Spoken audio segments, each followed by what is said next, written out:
Wow, this guy's gonna make a bunch of mana.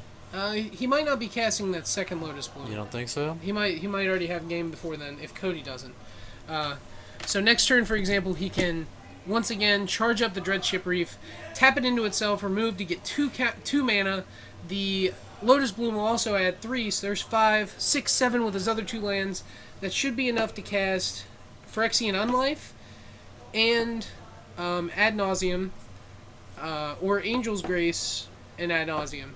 So either one should get him there. As an attack from 2 is going to put Cody to 15, or Tom to 15 to match Cody.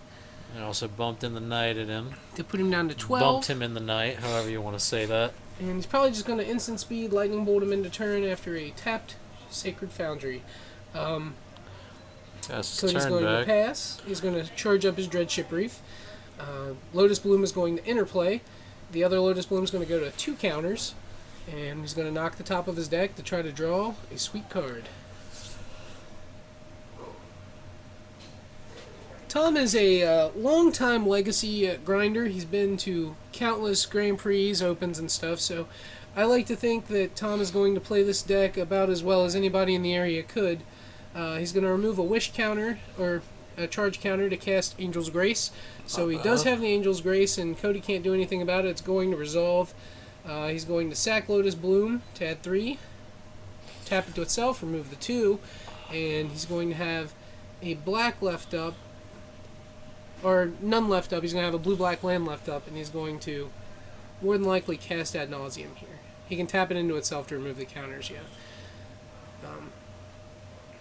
He has a Pact of Negation as well. He does have the Ad Nauseam. So this is going to be really awesome to watch as he puts his graveyard in the order it should be.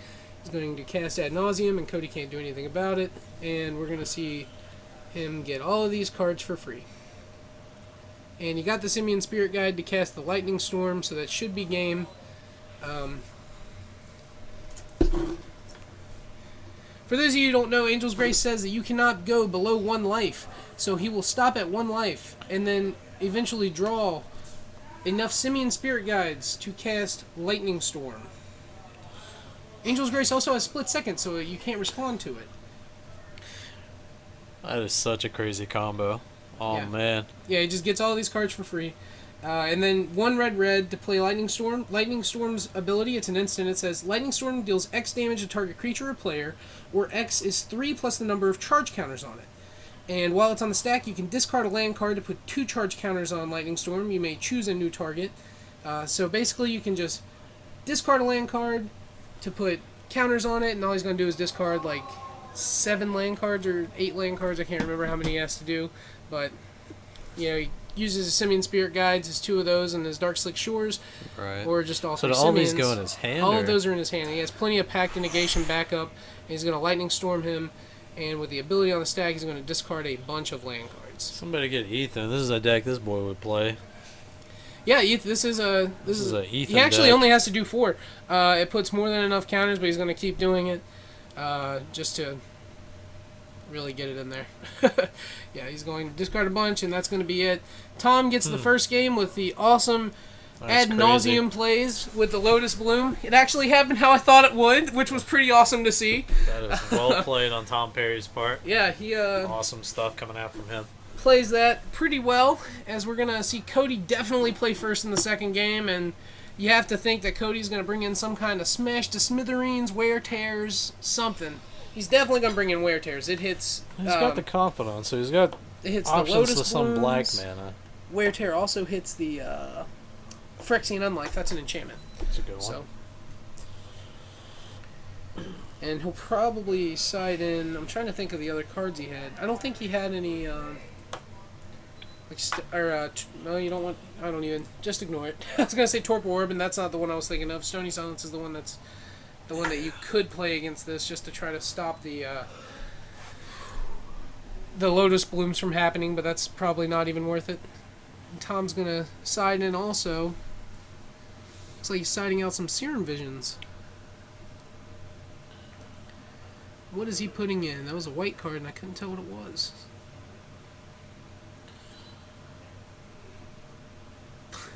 It looks like Lean and Relic Order, but I know that's not it. It's definitely a white card, and I don't think it's core 5. Oh, Leyline of Sanctity. You think so? It's 100% Leyline of Sanctity. The only thing Be a that good gets one. past it is Bump in the Night. If he doesn't have Bump in the Night to say... I don't think Bump in the Night targets. I think it just says your opponent loses 3 life. Yeah, I'm pretty sure that's how it reads. That was flashback, right? Yeah, for 5 and a red, I want to say. Target? No, it targets. Yeah, you can't Is even Bump it? in the Night. Oh, Yeah, jeez. so it costs I just shut 5 that and a deck red. out. Yeah.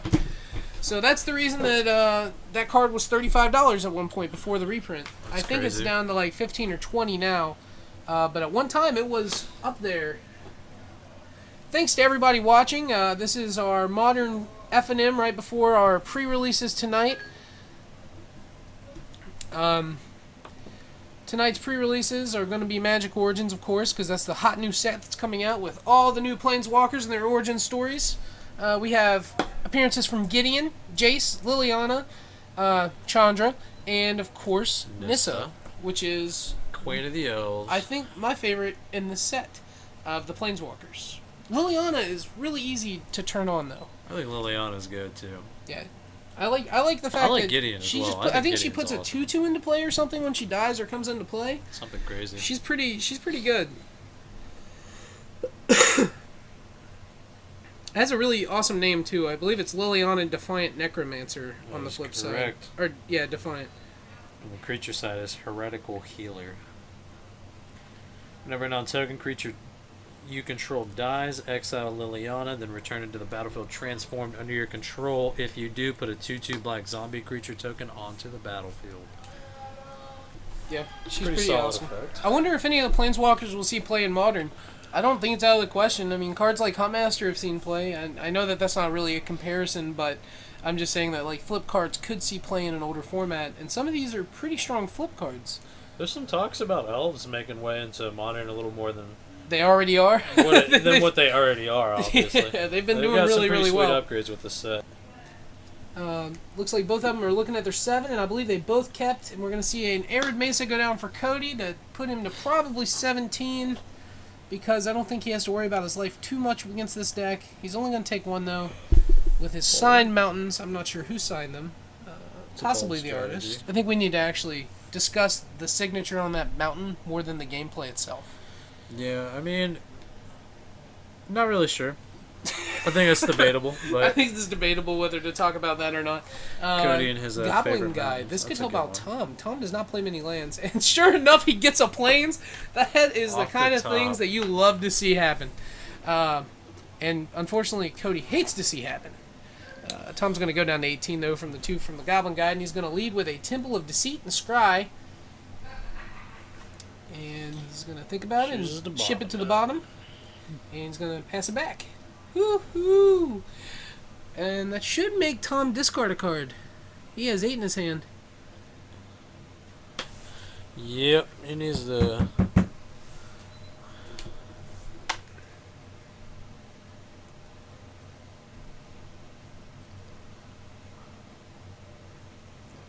Tom definitely has 8 cards in hand. And so while they're reading that, I'm going to text Matt, and hopefully Matt will be able to take care of that for us.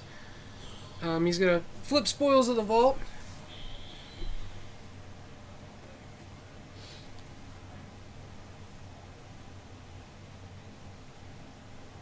I think Tom's debating on which one to discard here. And he looks like he's going to discard that Plains he revealed. So we're all good now, as the attack from both of them are going to put him down to 15 life. And Cody plays a Bloodstained Mire and passes it back. Spoils of the Vault is a black to cast. It's an instant. You name a card, reveal cards from the top of your deck until you reveal the name card, and you put it in your hand. Then you remove all other cards revealed that way, and you lose a life for each. But with Angel's Grace or Phyrexian Unlife, it doesn't work that way. You don't take damage, you lose life, so you just get the cards for free once you're at 1 life. Or, yeah, 1 life. It's pretty Or straight. 9 infect. I can't remember how it works with Phyrexian Unlife. But the Gemstone Mine's going to come down for Tom, and Cody's going to end of turn crack his Blood Crypt. Tom doesn't use, he doesn't use the gem counters often.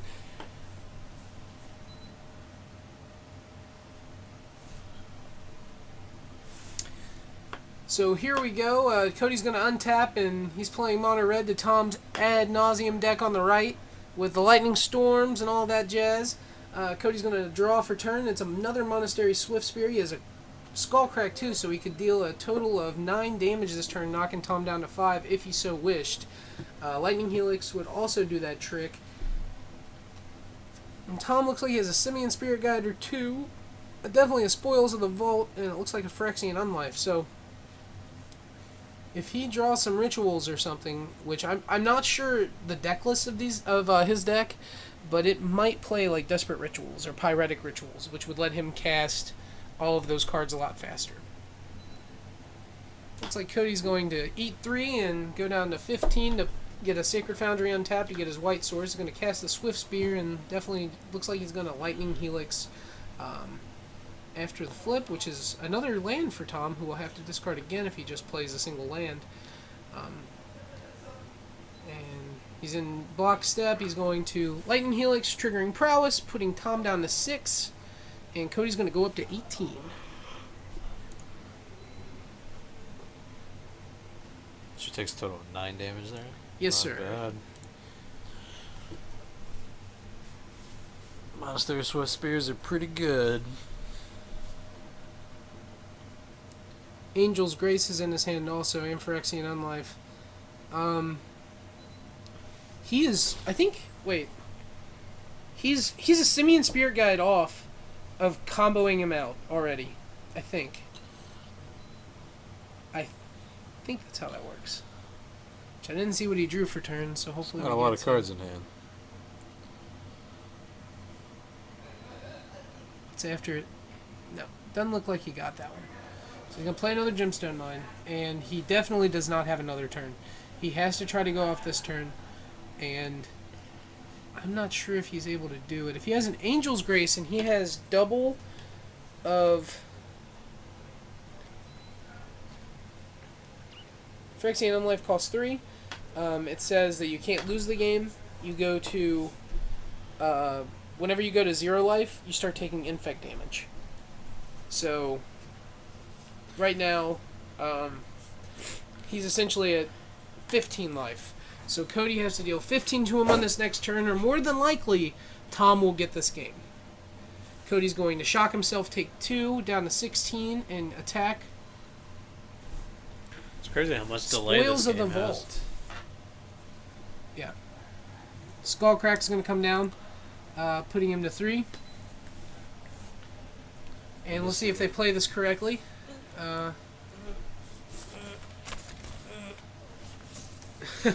Looks like they're in the first of Infect. I'm going to use that as Infect marker.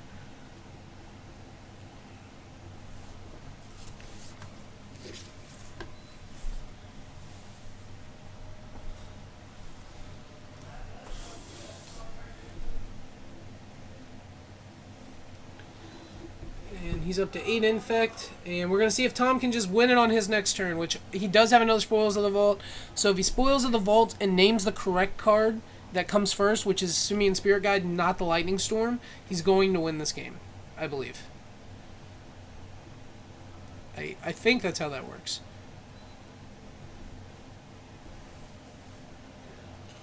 Either way, we'll see. That's where we're at right now. So he's going to look at his hand once again and think about it.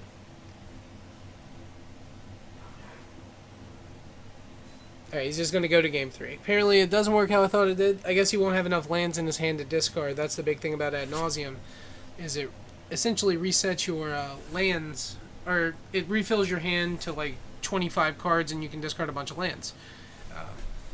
So Tom's going to start this next game, and he's going to hope to draw his Lotus Blooms so he can have those to help him cast his spells.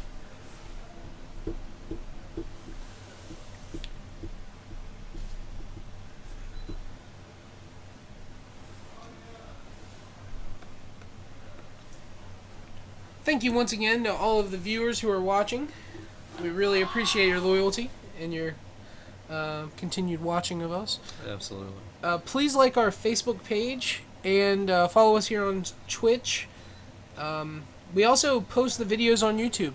If you search Hometown Hobbies FNM, that should be the first thing. I can't imagine there are other Hometown Hobbies FNMs on YouTube. A quick R. It is currently 1-1 at the moment. We're going into game 3. Yeah, and Tom Tom will